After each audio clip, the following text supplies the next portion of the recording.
Thank you very much for coming to Japan Society. I would like to welcome everybody to Japan Society. Good afternoon and welcome to Japan Society. I'm Motoatsu Sakurai, President of the Society. I'm very pleased to welcome you to the lecture with Mr. Joi Ito, the Director of the MIT Media Lab, presided by a member of Japan Society's Board of Directors, Jun Makihara-san. Mr. Ito will be presenting his PhD thesis, The Practice of Change. Before we begin, we'd like to thank each of the sponsors that make this Business and Policy Program possible. Global leaders, Citigroup, Deloitte, and United Airlines. And corporate partners, Mizuho Financial Group, and Toyota Motor North America. Now it is my pleasure to introduce today's presider, Mr. Jun Makihara. Mr. Makihara is a former managing director and branch manager of Tokyo office of Goldman Sachs and Company. He is currently the outside director of Manex Group and the Shinsei Bank in Tokyo. He also serves as a board member of Japan Society, as I said at the beginning. So without further ado, ladies and gentlemen, please welcome Mr. Makihara to the podium.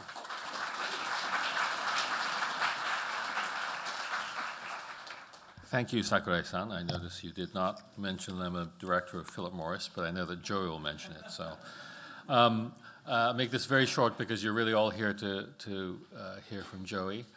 His bio you have already. It's very long. He is the philosopher king of our time.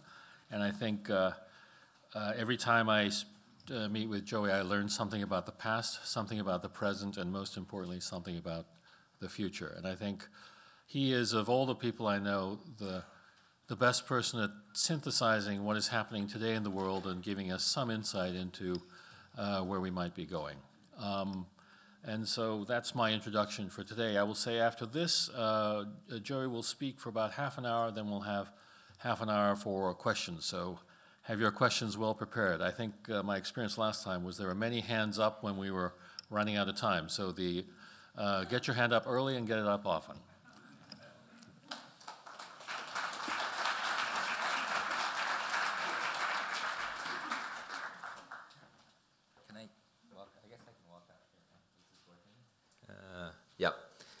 So I'm Joi Ito. As Jun said, I have been the director of the MIT Media Lab for over 7 years now. And I remember when I first joined, it was kind of big news in Japan, weirdly, because I didn't have a single college degree, and they had put me in charge of this thing. And I think there was an emergency meeting among the academics in Japan of what does this mean for us? And then I was working on a PhD at Keio University with Jun Murai, and I told the founder of the Media Lab, Nicholas Negroponte, maybe I should finish the degree. And he said, no, now you can't. It's our sort of badge of honor that we have a director that has no degree.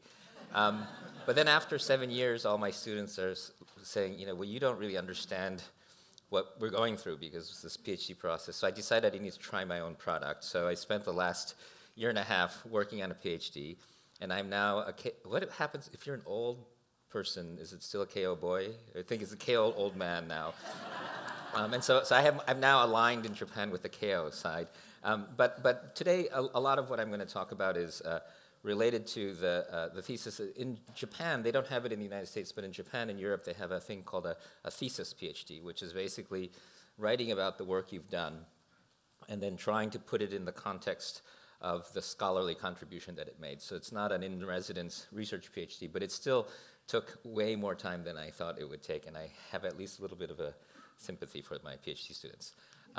So the Media Lab is a weird place. I think many of you know it, so I won't go in depth, but it's around 32 years old. It's weird in that it has a lab and an academic program together, which is kind of like church and state. Usually they're separated, where the labs do the research and the academic programs grant the degrees. But the Media Lab, which was created by the then president of MIT, Jerry Wiesner, and Nicholas Negroponte, made it an experiment. And I think they allowed us to do this experiment because everybody thought it would fail. And Jerry Wiesner has a really interesting relationship with Japan in that he was the science advisor to John F. Kennedy. And he was sent to Japan as a science advisor to help the Japanese then emerging consumer electronics businesses and transfer technology to them to help them. And so when the Media Lab was starting in the 80s, he went back and very Japanese, a lot of the people who he had helped were the heads of these Japanese consumer electronics companies. So they were very happy to help fund the lab. So the Media Lab has always had a strong history with Japan. And in 1990, we were actually on the front page of the New York Times that said, MIT selling secrets to the Japanese. You know, so I was just in Beijing a couple of weeks ago. It's the Japanese director selling secrets to the Chinese, and so it's times change, you know. And I think it depends on who you're afraid of at the time. But we're very diverse. We started out doing mostly multimedia and communications, but now we have maybe a third of our lab is doing bioengineering. We have robots, we have space, we have oceans, we have education. And the idea of the Media Lab is really to try to do those things that no one else would do. When I interview new faculty members, I ask, could you do what you want to do anywhere else? And if the answer is yes, we're not interested. And the second question is, would anybody else fund you to do what you wanted to do? And if the answer is yes, we really don't want them. We want people who are unhireable and unfundable.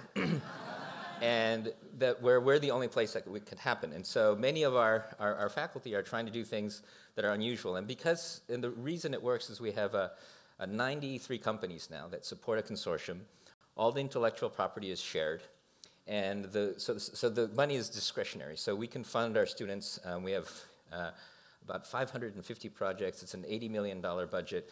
And it's mostly discretionary, which gives us the responsibility to put the money into things that governments and other people wouldn't fund. And the companies give us a lot of leeway because through history, and our background has been to try to invent those things that companies wouldn't think to invent or answer questions they wouldn't think to ask. So that's the Media Lab. And a lot of my dissertation was about the lab as well as the internet and how that is a new way to approach thinking about the world. So the title of the dissertation was The Practice of Change. And one of the things that I focused on was if you think about the problems that face us today. So we have environment, we have health, we have society. They're very complex problems. And we have to think about how we intervene in and try to address complex problems. Complex systems are very interesting. So there's a category of complex systems called adaptive complex systems or self-adaptive complex systems. The Earth is one of them. We have many, many systems in the Earth which are connected from the microbial level to the atmospheric level, but somehow the Earth is able to stay nearly the constant temperature, even though it's often fluctuating in many ways. And what's interesting is there's no central control. There's no central planner. It's through the interaction of all these processes, it's able to adapt, and it's able to remain resilient because of the way that it's evolved. Our human body is very similar. We are able to maintain a relatively constant body temperature. We could probably take out 5–10% of many of our cells, and our system would still continue to work. And so we have a very robust system. And so evolution has done a very good job of figuring out it's weird because it's not conscious, but it has developed a way to build resilient systems that adapt on their own. And I think if you look at our markets, they're complex systems. They respond, but they don't necessarily respond in a self-regulatory way like our human body or the environment. And they haven't had billions of years to evolve. And so right now we use regulations, we use laws, we use a lot of hands-on techniques to try to get the market and wrangle the market to create an environment that's stable for us. But it's very difficult. And one of the other things I think that's key is that the evolutionary complexity of things like biology and the environment, the key thing is that the waste of one thing becomes the input of another. And it's a very kind of a multi-currency system that's has developed in a very diverse way. And one of the problems I think that we have with the market that we have right now is everything is fungible into financial currency. And we have fairly homogeneous goals, which is usually trying to get a return on capital. And I think we've seen that the optimization of the capital markets has started to erode some of our complexity, our diversity in environmentalists. Even people like Michael Porter from that other university wrote a paper in 2011 called Shared Values. And Mr. Competition in Shared Values talks about how actually the short-term returns-oriented capital markets may have gone too far. And that what's happening right now is that the externalization of costs and the short-termness and the non-investing in human capital and environment and things like that are causing damage to the long-term value of society and organization. So even the economists, I think, agree that the sort of pure efficiency-oriented, I mean, basically in a capital market, what you're trying to do is get more stuff, right? And you're trying to get more stuff within the rules, but sort of often at the expense of the environment. So how do we change the system to help build a more resilient society? And I think just looking at it historically, you know, if we think about Japan, post-war Japan or post-war Europe, where we needed more stuff. We needed buildings, we needed factories, we needed shelter, we needed food. So the focus on building and having more stuff was the way that we were lifting ourselves out of poverty. But today, I don't need more calories. I don't need more convenience. I don't need an escalator on my gym, right? What I want to do is to try to figure out how I can become more resilient and robust and healthy. And just getting more stuff and being more efficient isn't really what I want to do. And so I think we need to think about how do we modify this system and intervene. So I'm going to take us all the way back a little bit to give a history lesson and then connect. So about 2 or 3 billion years ago, there was a bacteria called cyanobacteria that developed. And it was the first organism that was able to convert sunlight, carbon dioxide, and water to produce sugar and oxygen. And back then, there was very little oxygen. It was mostly methane in the air, and we had lots of minerals and things in the oceans. It took quite a while for cyanobacteria to start to change, but once it started accelerating, oxygen became abundant. It's called the Great Oxygenation Event. And it was the largest, possibly the largest extinction event in the history of the world, where a lot of the microbes that lived in the on Earth, in the oceans back then, for them, oxygen was toxic. And so a lot of these, we call them anaerobic bacteria that don't use oxygen, either sunk to the bottom of the earth, of the sea where there's no oxygen, or they died. But this one mutation, and you can tie all photosynthesis back to that one moment, and it's all kind of a derivative of that. And so that was 2 or 3 billion years ago. And then another thing that happened once oxygen started to become abundant was the Krebs cycle evolved. And the Krebs cycle was a way to take the oxygen, the glucose created by photosynthesis, and convert it into carbon dioxide and water, which then becomes the input again for the photosynthesis. But then it created energy from that. And so this energy, ATP, which is the product of the Krebs cycle metabolism, is the sort of source of animal life, and so animal power. So it's basically, we create a system where the sun brings in energy, and then there's water and oceans, and they convert, the cyanobacteria and the photosynthesis convert and create energy for the animals that then create carbon dioxide and water, and this is a cycle. And then there are many, many loops around this with different materials. So if you look at history around 620 million years ago, you start to see multicellular life. So this is when the little bacteria microbes start to get together, but they're kind of boring. They're like big mattresses on the bottom of the ocean. So they're still multicellular, but they're not that interesting. And then around 540 million years ago, there's this thing that's called the Cambrian explosion, where most of the kingdoms that we see now in the animal world develop. And there's a lot of theories that that's when eyes develop. Some people say that's when cartilage and bone develop. And bone is from calcium that became abundant because of things in the atmosphere. But in any case, there's certain materials, something changed. There was an explosion of diversity around 540 million years ago. And then around 66 million years ago, we think it's some sort of comet or asteroid hits the Earth. We have a ice age, and the dinosaurs die, and the warm-blooded mammals take over. And then I think just about 300,000 years ago, Homo sapiens arrive, right? So that's kind of the history of the Earth.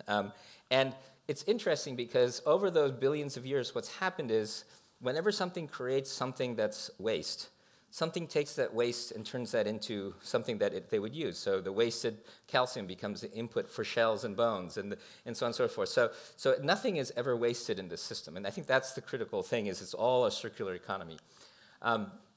So we think a lot about this at the Media Lab. It's actually the 100th anniversary of Bauhaus next year. And Bauhaus was the German movement to take the materials of the day, it was glass and steel, and to try to come up with a new kind of architecture, a new kind of design. This is Neri Oxman's work, and this is a 3D printed using chitosan, which is basically shrimp shells from legal seafood that's reduced. And it's designed using computational design. And it's not square, and it can be completely reduced and returned to nature. So it's inspired by nature. It's all materials from nature, and it's a new way of thinking about architecture and design. And it's very inspired also by the values of indigenous communities. And so we're from Japan, and so I think Japan is, and Shinto and Buddhism in Japan, I think Japan is the only industrial nation that still has, as a core set of rituals, rituals from its indigenous belief systems. And I think Shinto is very interesting. So this is an image from Kenya Hara, who's one of my favorite designers. But he often talks about the role of indigenous thinking, especially Shinto.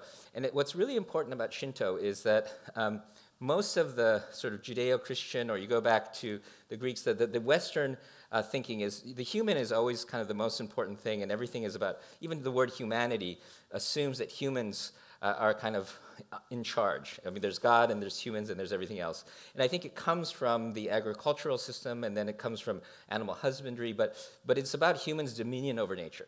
But when you look at indigenous cultures, or you look at Shinto, what it's about, humans, we don't, but nature doesn't belong to us, we belong to nature. And I think that's a very important way to think about how we can live in a complex system without having to control it. Because I think we have this tendency to want to control, but you can't control a complex adaptive system.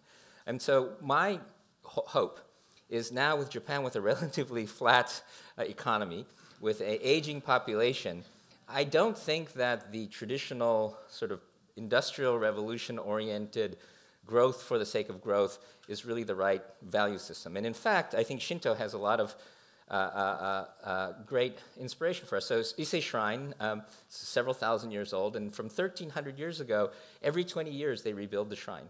It's in the middle of the forest. It doesn't get bigger, but it still sustains. And every year, every 20 years, they cut down a sacred part of the forest that was planted just to rebuild the shrine. And it's a ritual, and many of you know about this ritual, and they drag the trees through the village, and it brings everybody together. And a really interesting part of it is that the craftsmen teach the next generation the craft. And so you have a passage of knowledge from the past to the future. There is a understanding of renewal, but it doesn't grow, but it's still very vibrant, and the people who are involved feel like they're flourishing. And so I think we have in the roots in Japan an understanding of how to flourish without growth. And I think that's something that would be important to figure out how to translate. And one of my friends often says this, and she's Margarita Mora from Niatero, but instead of, and the Japanese, I think about this a lot, the Native Americans think about it a lot, but instead of thinking too much about what we want to be right now, is what kind of ancestors do we want to be? And I think that's a really good way to frame how we should think about the environment, how we should think about nature. So how many of you remember when there was no internet? Okay, most, because that's sort of classes the age. There are a few people who don't. So before there was internet, let me see if I can. The world was pretty simple, right? So, it was kind of Euclidean. Economists could accurately predict many things. You could go to school and learn to get a job and learn your trade, and your life was really mostly about repeating the same thing. but what happened with the internet, and this to me is like the great digitization event. Suddenly, life became complex, it became very fast, it became unpredictable, and it was as different as I think the oxygenation event was. It became toxic for certain types of behavior and certain types of individuals, and it gave birth to sort of an explosion of diversity. This is my bathroom in early 1990s, and this was the first commercial internet service provider in Japan. And the thing was that scrappy students and engineers could get involved and build and compete with telephone companies because we were able to uncouple all of the different parts and turn it into an ecosystem rather than a hierarchy. And with Moore's law, which geometrically diminished the cost of computing, we were able to bring those things together, invent free and open source software now that communication costs were nearly zero. And the key thing is we were able to lower the cost of innovation. So what that meant was that you didn't need to have a big company or large funds. You actually could run around and start things without much cost. So in the old days, you'd have a plan, you'd raise a lot of money, and you'd build the thing. But Google, Yahoo, and Facebook, they built the thing without any money. Then the venture capitalists gave them money, and then they came up with the business model later.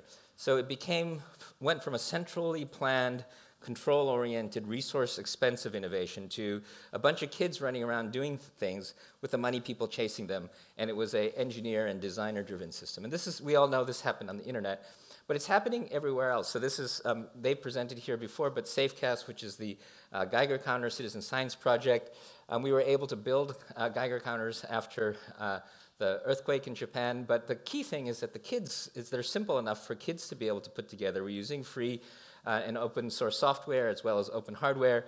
And what's happening, that's what we found was very interesting, is the kids understand how to build things. They have very different values, and they are, they're not users here, they're actually the participants. And you see a lot of bottom-up innovation happening, just like we saw bottom-up innovation happening in Silicon Valley. This is a bunch of students in my house in Cambridge a few years ago. We're designing a new kind of bacteria to try to create a drug target called violacin. I didn't realize at the time I was breaking a city ordinance, but but we were able to, in a kitchen, do recombinant DNA research, which would have taken a real pharma lab years ago. There's a whole movement actually called street biology, which is kids hacking biology like we probably played with chemistry sets when we were kids. And thousands of them converge on MIT every year. And we have this project called the International Genetically Engineered Machines Competition. And some of them are somewhat harmless, like dog poop that smells like winter mints. But other ones are maybe more useful, like bacteria that can identify personal landmines. But you must be wondering, what could go wrong, right? Well, the FBI are very excited about that. So they help fund this event. And they do, and there's Ed Yu, who's one of the, I think, inspired people. He's a microbiologist in charge of weapons of mass destruction and biological terrorism at FBI. But he gave a great talk where he said, when we did the internet, we turned the hackers against us. We attacked them. But this time around, you're on our side. It's going to be really hard to protect the Earth from an extinction event due to a mistake in biology. You guys work with us and help us protect the Earth. And I would say there are some fringe kids who are destructive, but for the most part, probably everybody in this picture, we're on the same side. And so I would say that the values of the kids who are doing this street biology are very aligned with the environment and trying to make the world safer and better.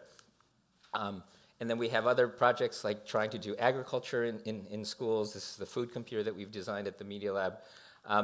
And we're building CubeSats. Now for several $1,000s, you can launch a satellite into space. And kids can now, these are some junior high school kids from our Boston area, but kids can design a satellite, do a space mission, collect the data, use AI machine learning to use the data to have some sort of impact on their local communities. And so space has become something that we can include kids in. And so what I want to talk a little bit about is the importance as the cost of innovation goes down, whether we're talking about space, or we're talking about the blockchain, or we're talking about startups or hardware, it's pushing the power into the younger generation and into a new set of people. And I don't know if you've been tracking, but Generation Z, which is any kid that's born 2001 and later, that's going to be 34% of our population next year. So it's going to be the largest age block. And they're very different, and they're the kids who are going to have the time, the intuition, who don't remember before there was internet, and why this is important. So people know this game, Monopoly, right? This is sort of the game that we play on Wall Street. This is the game that you play with your kids. Well, Monopoly is actually based on an older game from 1904 called the Landlord's Game. And there was a movement back then called the Georges, which was this idea that rents and monopolies would destroy society. And the game was designed, it had sort of two sets of rules, but it was designed to teach kids the perils of monopolies and the perils of rents, and how unhappy we would become if we allowed capitalism to run its course and allow monopolies to form. And Parker Brothers bought the game. They eliminated the one set of games, which was the Georges version, and just focused on the Monopoly game. But what's interesting is the rules basically didn't change, but the goal of the game changed, where you are now the capitalist trying to eliminate your friends. And the point I'm trying to make here is that you can try to change the rules to try to change society, and it's important, but the goals are really important. And the goals come from the paradigm and the values that the people have in society. And I think that this is an image from Stuart Brand. It's called pace layering. And so he thinks that the world is divided into layers. And the lower layers are slower, have more memory, and have more power. And so there's nature. So we're destroying that slowly. And once you start having carbon in the atmosphere, it's very difficult to reverse it. Then you have the culture that's causing that, and then you have governance. And we tend to like the higher levels because they're faster and they're more exciting. But what's really important is to make sure that culture is headed in the right direction so that we don't destroy nature. And so how do you make a culture change? Well, culture changes aren't easy because you make them through music, you make them through art, but it's fundamentally a values shift. And I think if we've been measuring everything in terms of how much stuff we have, equaling how happy we are, we're going to end up, even if we change all the rules, with something very similar to the markets that we have today. And I think we have to change the values. Well, the good thing is the kids have different values. When I look at my 18-year-olds at MIT, not all of them, but most of them are pretty sober. They grew up with the climate problem. They blame us for all kinds of things. But they're also very savvy with the use of new media, with social media, and thinking about organizing. So everybody saw the horrible Parkland shootings in the school, and I think many of you who are here saw these kids, the Parkland High School kids, who rose up and started fighting against guns. And we'd been fighting, many liberals have been fighting for gun control forever, without very much progress. But these kids were able to organize 3,800 schools to walk out, got Dick's Sports to stop selling guns, and had a tremendous amount of impact. And they're pretty smart. I mean, they didn't go after the federal government because they realized that the Congress was kind of stuck. They tried the local governments a little bit, but sort of gave up and then started going after the businesses. And it's a very sophisticated group that took a lot of the pages of the playbook of some of the earlier, more sort of, let's call them hate-oriented movements. But you're starting to see them now working with other kids trying to transfer knowledge, and you're seeing this movement of Gen Z becoming quite active. And they have very different values. And also, even slightly older generation, I don't know if you've been tracking the Tech Won't Build It movement, which is employees of Microsoft, Amazon, and Google resisting or at least having a voice in what the company should be making. And so what we're starting to see among young people is a set of values which isn't just return-oriented, isn't just selling cigarettes. It's about like how can we edit and modify what we do. And so I think that while it's important to do carbon cap and trade, it's important to have corporate compliance. I think all of that, we have to do all of it. And we have to come up with science and technology for climate mitigation and things like that. But I am very heartened because a lot of the simulations that we do when we think about where's China going, where's India going, we all assume everybody is going to want a house and 2 cars and to be very sort of traditional American in what they want. And I think one of the key levers for us to think about is, can we change what people want? so that we change the behavior of both the consumers and the employees in the markets, so that, that the predictions that we have about how people behave will change. And then lastly, I mean, we have this enormous collective action. I don't know if you saw about a few weeks ago now, 20,000 Google employees walked out around the treatment of women inside of Google, and it was very organized. I did talk to some Google executives who wanted to march too, and but the protesters said, "You can't, no, we're marching against you. You have to say it."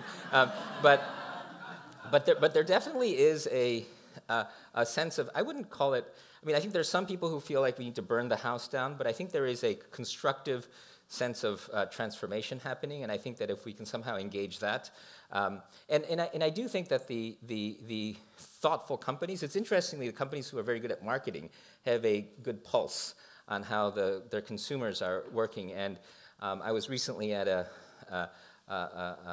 instant noodle convention, the world's instant noodle symposium.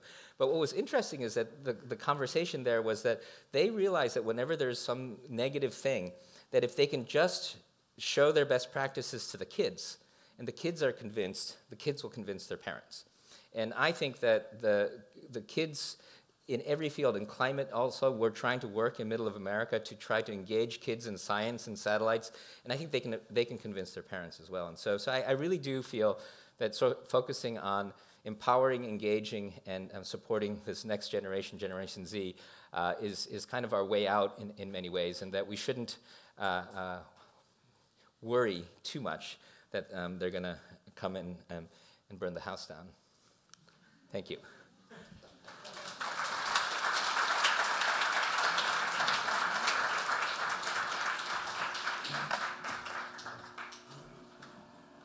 Oh, wow.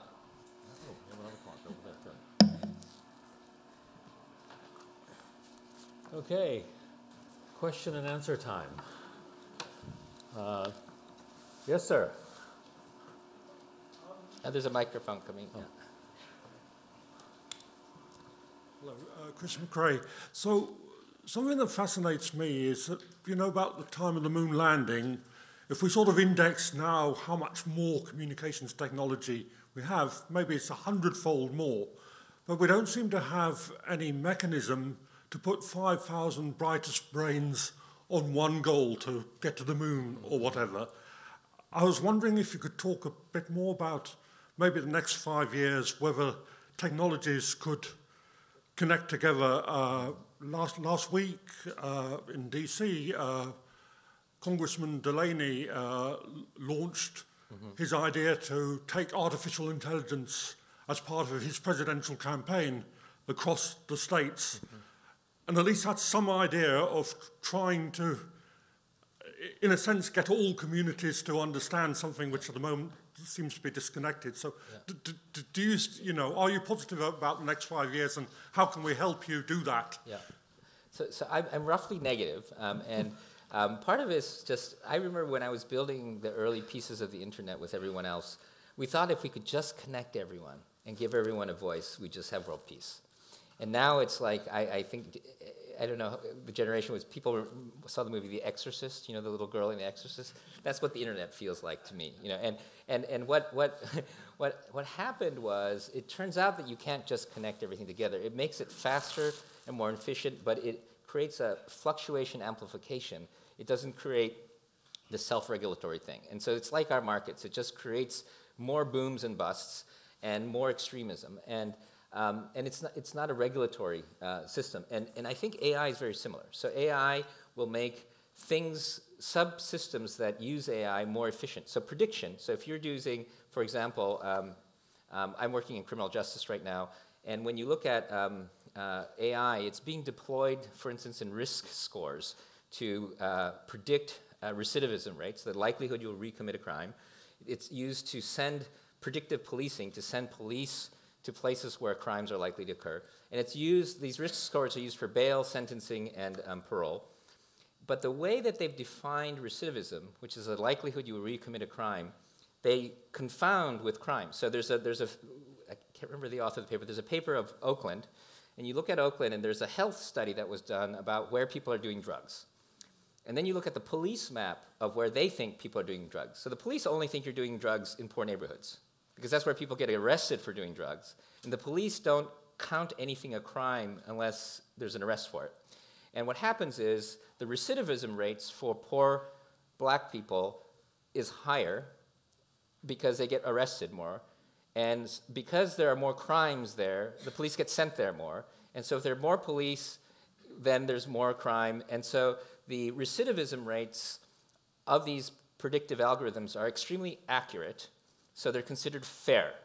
But they're accurate in many ways because they're sort of self-fulfilling, right? So if you don't send any police cars to rich white neighborhoods, you're not going to see any crime. And so what's interesting about these algorithms is that, one, they tend to reinforce existing biases. They tend to make them even harder to see, right? So for instance, in Boston, where we are, there was a recent Spotlight article. The average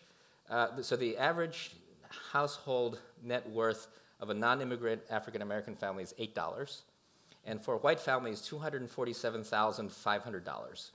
And so you have a very different starting place. And so there's many different versions of fairness. So some fairness could say it should be accurate.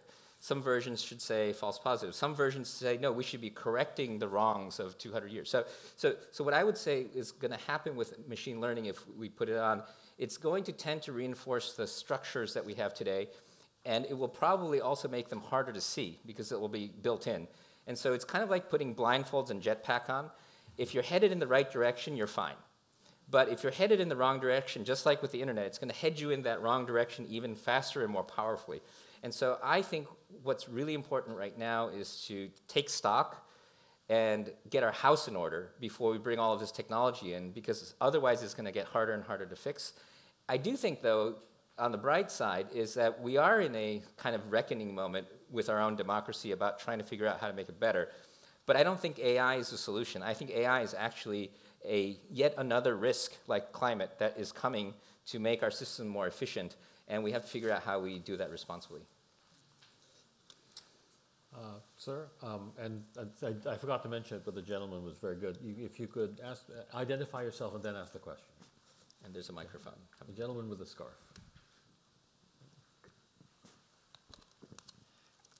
Gabriel Avgerinos, Energy Mentors. I love your idea of paying more attention to Gen Z, and that's what we do.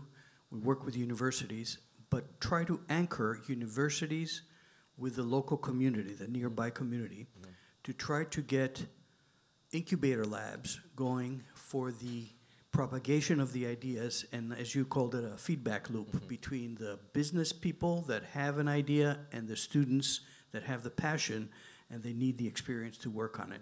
My question to you is there any way that we can take that model, which we've done successfully, for example, NYU has such a pleasure, and MIT does also, and several other schools, but you can still, it's a minimum number of schools. Is there any way of clustering them? I don't want to make them coordinated, but just to be able to exchange ideas, and perhaps it's a vehicle of competition, such as a challenge, such something called the Carbon Challenge that was in existence a few years ago for reducing carbon emissions by 30% at universities and the local communities. So getting more electric vehicles involved, getting more research on algae to help the certain big companies that have not been very successful in view of your particular research. I love your comments on the algae component. Yeah, so we have an opportunity with the 50th anniversary of the Apollo mission coming up next year. And it's interesting because if you go back to, there was a recent documentary on Lyndon Johnson, and it's great sort of to show how integrated the Democrats and the Republicans were back then. And if you think about the space program, a lot of the people you see talking about the space program are people with Southern drawls, because a lot of the space program was deployed in the middle of America. And I think what we've done is we've created this kind of coastal division. And so two things that we do. So to me, space is my current short-term thing. So we're trying very hard to work with all the space grants and all of the towns across America to try to come up with ways to engage kids in space. Because space is a really fun way to get into science, but also to understand the challenges of climate and things like that. And even in our neighborhood, the picture that you saw, those were kids from, so Boston is very, diverse in terms of the income. And we're bringing in people from our local community, and then we're going to try to push that out across America. And I think it's really, really important to do this. And again, I think that one of the things, I didn't talk too much about politics, but I do think that the polarization, a lot of the work we're trying to do is to try to bring the two sides together around ideas. And again, I think this is where the kids can play a big role. So we're trying, so we have an oceans initiative that works with the sea grants, but there are a number of things like the sea grants and space grants where all of the states have some structure and some funding to do this, and they're connected with the local schools, and that's one network. So I think working with the government on some of these things is one way to do it. But the main thing I don't want to do is to make it something that's just going to happen, like I think is your point, in the big coastal cities. Yeah. In the back, in the middle, yes, you.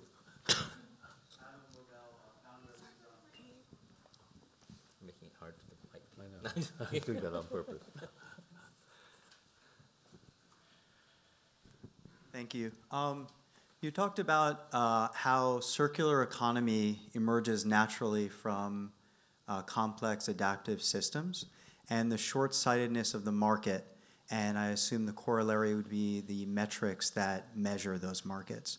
What are the metrics we should be paying attention to now, which will nudge our culture and our behavior more towards realizing circular economy? So I think there's two pieces. I think the short-term piece is to measure more things. So there's a thing called the natural capital movement, which is to take things like carbon, trees, fish, and account for them so that they are looked at as resources that are extracted, and then that the rewards should be distributed. For instance, 40% of the tuna hatches in the Marshall Islands, but they don't get the benefit of that. The benefit gets reaped by wherever they're fished from and things like that. So that's one hack. But I think the broader hack, so the way that there's a famous systems dynamic researcher named Donella Meadows, who passed away, but she wrote a great book called The Limits of Growth. But she talks about intervening in systems, and she says the goals are set by the paradigm. And the paradigm is really the way in which we measure things. And what's interesting is that a lot of the new economists are thinking about lots of really interesting new ways to think about and measure things. But the way that we implement economics today is fairly reductionist and simplistic. And I think that, I'm not sure, some of these new economic theories are a little bit untested, but I think that, one is iterating on the sort of foundation, because there hasn't been that much fundamental rethinking of economics for a while. There have been things on the edges like behavioral economics and things like that, but I think fundamentally rethinking economics, but also I think the way that some of these kids that have slightly different values, who are less about getting more stuff and more about wanting to worry about these complex systems, they're now getting into college, learning economics, but then starting to be creative. And I'm very interested in cryptocurrency and blockchain in the long run. I think in the short run, it's very, I think it's overhyped. And well, we saw this recent thing, but I think in the long run, what's interesting is that community is attracting kids who understand technology, are thinking about society in a weird way, and we're studying economics in a peculiar way as well. So I think we'll start to see new paradigms emerge, and I think those will hopefully add more. I think fundamentally we need to add more diversity, and we need to create a game where the strategies involve having different currencies that aren't all fungible into a single thing. And that, I think, will create a more of a pluralistic goal system. So if you look at a complex, so Martin Novak at Harvard did this research, but he shows that when you look at evolutionary dynamics, competition isn't the primary strategy. There is a kind of a cooperative strategy that's actually very important. And when you look at something like a rainforest, a lot of the complexity that you see are strategies for cooperation. And so I think that when you design a system that has more plurality, you start to see more cooperative strategies as well.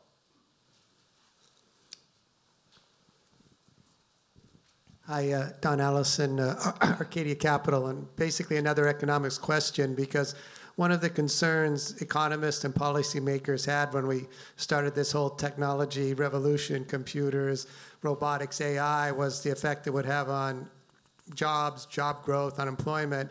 And yet here we are at multi-generation lows in the unemployment rate in the US, Japan, and most parts of Europe. Yet productivity trends are basically abysmal in all of the developed world. Why do you think that's so, and what can be done to change that? Yeah, and I have to warn everybody that I'm not an economist or a lawyer, so so these this is very irresponsible for me to have strong opinions, but one of the things that I find is when I talk to sophisticated economists, they always tell me, oh, we're way beyond GDP. GDP is not really a useful measure. But whenever they're on panels, all they talk about is GDP. So they always kind of tell me that I'm being too simplistic when I say GDP. But I think one of the problems is how we measure things. And so like I have a 19-month-old daughter. So every hour I spend with her is not a contribution to GDP. But if somebody breaks my window, that contributes to GDP because somebody comes and gets paid and there's materials that move around. And so I think the GDP as a measure it's kind of, in academia we use impact factor. We use these traditional measures that aren't really a great proxy for what we're trying to solve for. So I think that's one problem. Speaking of Michael Porter, I mean, having countries competing with each other as the way we measure whether we're successful. Again, I don't know if that's the most constructive way for a country to measure its value, is how they rank in order of competition with each other. I think Japan can contribute a tremendous amount to the world by getting its native culture, Buddhism and Shinto, into the sensibility of corporations. And I think that would be a much more valuable output than, say, shipping products. And so I do think it's about how we measure. And for jobs, if you think about it, in Athens, civics and philosophy and arts was a fine way to have purpose in your life. But today it feels like if you don't earn money, you don't have value. And so I think that thinking about what constitutes a job, now we'll see, because if we could figure out the redistribution thing, which is obviously hard, then it might not be so that everybody actually has to earn money in order to have purpose. And so I'm in a university where people don't come to universities to make money. They come to universities because they are trying to do something else, and obviously we need to eat, so there's some funding. But the measure of money as a primary measure of purpose, and I was with a Catholic priest the other day, and he just pointed out, this is sort of half joking but half true, like Adam and Eve didn't work. It was when they took the apple and went after knowledge, it was the malediction, it was the punishment for them that they had to work. And so I think, I think it's a little bit maybe irresponsible to say, hey, maybe if we just all didn't work and played, we'd be fine. I'm not saying that, but I do think that things like service, things that we currently undervalue because they don't feel, or civics, they don't feel like they're tremendously productive, or raising your children. I think that thinking about how we might measure and reward that kind of thing, I think would be valuable for society. It doesn't solve the short-term problem of job displacement and people going out of work. And so I think there's going to be a tremendous amount of pain in the short run. But I don't think that we're going to get over it by running away from it. I think you actually have to think about the future of what is the future job, rather than how do you prevent this displacement, which I think is going to happen because it's the train's already running.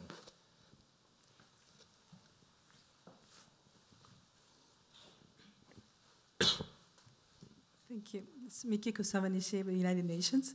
I was a bit disappointed because you got the PhD from Keio, because you're some kind of a symbol of unschooling or non-degree. So just my question is really like a gap between the traditional learning institutions like school or universities like MIT, but also the tendency of unschooling. People choose not to go to school or university and then find something else. Like my daughter's Generation Z, it's too late to choose this path. But I just want to know how reconciling this remaining traditional institution and the new tendency of unschooling.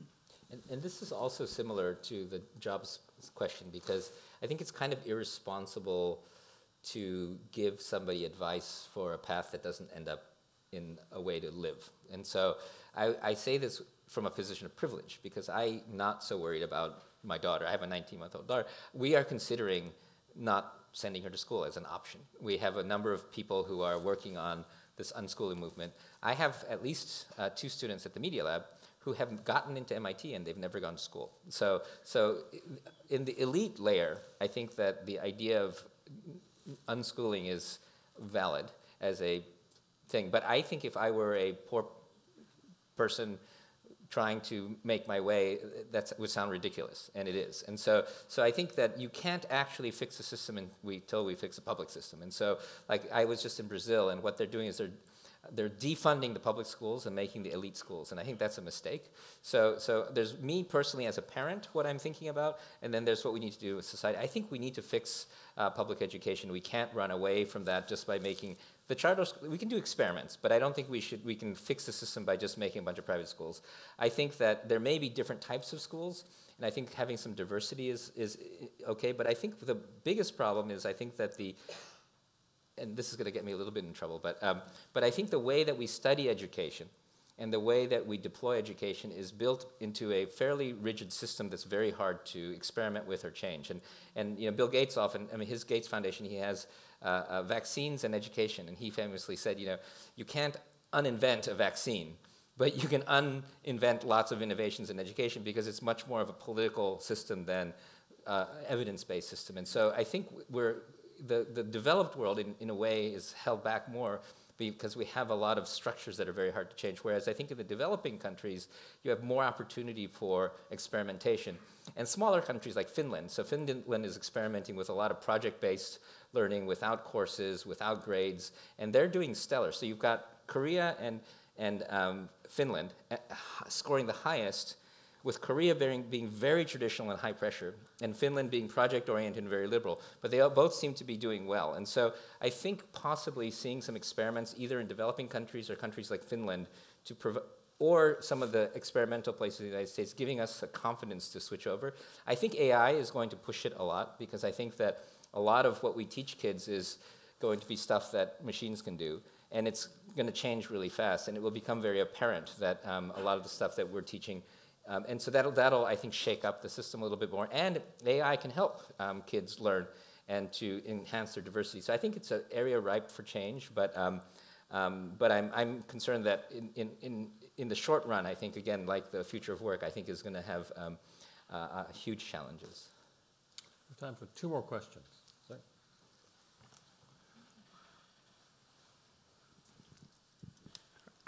Mark Lira from Sumitomo Corporation. You mentioned climate a few times in your talk, and to borrow your model of the different layers, what are some scenarios that you see going forward, assuming that we agree on the need to change the direction we're going on the climate front? What are the scenarios you see, and where's that change going to come from? On those layers, is it going to be just because it's fashionable, or is it really a culture of change? Well, so I think the climate is going to either be really bad or really, really bad. I don't think there's any scenario now where the Marshall Islands doesn't disappear, where huge problems don't occur. And I think as we start to see the problems become more real, I don't think there's going to be any question.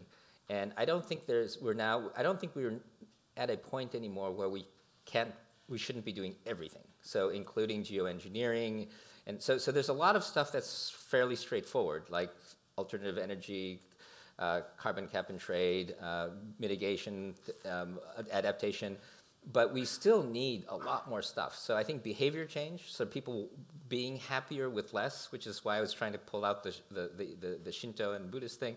I think that there's some really big governance questions. So geoengineering, which is the ability, and like putting sulfur in the air to reflect the sun, that could cool the earth. But the problem is it's going to cause droughts in some countries and floods in others. So this is a huge global governance problem, and that's going to require a whole new way of thinking about how we coordinate.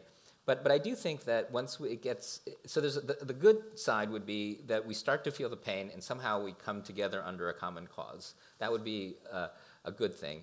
I'm not sure if that'll happen, but I'm kind of optimistic that at least at the scientists level, there seems to be a lot of coordination globally.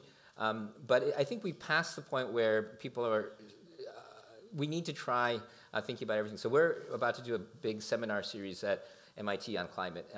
And we're really trying to start to try to get the really crazy ideas out there, because we're really gonna have to try everything. And then also the human migration is gonna start pushing and smearing the borders of countries. And so I think this will, in addition to the problems we already have now around global security and international relations, I think this is gonna be a global level thing. But hopefully, again, we'll see how human beings react, but hopefully Gen Z will react by coming together rather than fighting it out. So I'm not super optimistic, but I think this is where I'm depending on the next generation to have different values and work together.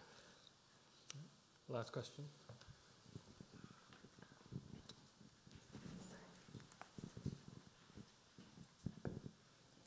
Naomi Nakagawa. I'm a data scientist at WPP and Advertising and Communication Group. I've been fascinated in the idea that technology giving impacts to system for society, changing the system. And I'm wondering, this might be related to the first question, but I'm wondering if you could talk a little more about if you have seen any live example that technologies like blockchain and AI help used to help preserve promoting democracy. Yeah. So I think I don't think there are great examples yet of finished products, but I think there are a number of initiatives that we're involved in that I think is heading the right way. So I would say there's so prediction, which is trying to predict that somebody is going to commit a crime or that a car is going to move or the weather, usually takes power from the predictee, so the poor defendant, and gives it to the predictor, the judge or whoever. And prediction is generally short term, and it's generally sort of helps the predictor more than the predictee, unless it's the environment or something like that. What we can use data for is to do long-term studies. So we could do longitudinal studies on the long-term effects of policy. We can do long-term studies, for instance, where we're doing this. So we have these, when we take criminals and we let them out on conditions of release, like ankle bracelets or drug tests or curfew. It seems like a good idea because we're lowering the jail population, but it could be that it's making them it's difficult to have jobs, or maybe, but we don't know any of the long-term effects of these policies that we have. And so a lot of the new data science, we call it causal inference or causal networks. Right now, what most of AI is just purely correlation. So there's a famous criminologist named Burke who said that if shoe size and sunspots correlate to crime, we should use the data. And what's important in justice is causation. Is it actually causing, which causes what? And you can't understand cause unless you can actually intervene and do a study. And there's a lot of, in medicine and other places, there's a lot of, in economics, there's a lot of science around causal inference and long-term studies. So the use of data to try to understand how our system is working is one chunk of work that's starting to emerge, which I think is very good. And then the other thing is governance networks. So for instance, I was involved in criticizing and then realizing that was a bad criticism, where the Boston schools scheduling and start times were created using an algorithm, and it was optimizing for all the right things. But the parents who got the bad routes complained, and they overturned potentially hugely valuable modification. And what I would like to work on is how do you engage communities in a deliberative process to both understand the algorithms and help contribute to the optimization, so that when the result comes, they've participated in the process. So using networks and computers and algorithms to create more of a consensus building system with communities, I think that will start to happen in smaller municipalities. So New York is great. So New York now has some community engagement laws coming into effect to help communities get involved in the algorithms that run the city. And so I think there's some interesting experiments at the municipal level that I think will help us think about how to bring communities in and also to think long term rather than short term. Well, thank you very much. Thank you, Joey. Thank you.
私はなんかお土産を持ってきたんです。私今